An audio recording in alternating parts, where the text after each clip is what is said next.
Bienvenidos a este curso MOOC organizado por la Universidad del País Vasco sobre ética en la investigación universitaria. Como sabéis, la universidad trata fundamentalmente de generar conocimiento a través de la investigación y de transmitirlo a través de la docencia. Pero además queremos que esto se haga de forma responsable.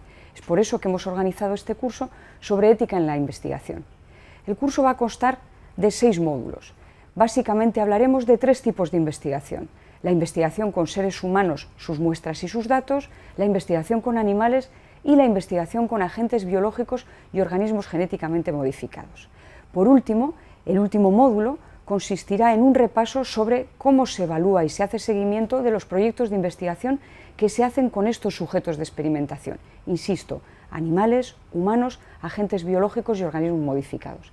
El curso tendrá una duración de 6 semanas. A lo largo de los 6 módulos que iréis viendo, podremos transmitiros cómo se diseña, qué debe tenerse en cuenta a la hora de respetar dentro de un proyecto de investigación una serie de aspectos metodológicos, éticos y jurídicos.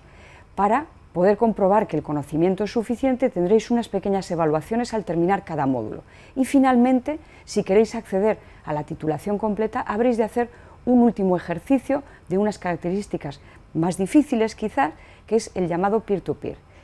Con esto podemos decir que no vais a hacer los proyectos de investigación de otra manera, pero sí probablemente de una manera más responsable.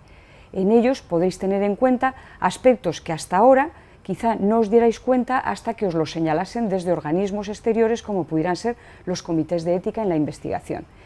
En humanos, como sabéis, no hay una formación específica y tampoco la hay en agentes biológicos y organismos modificados. Sí que hay una formación específica en la experimentación animal.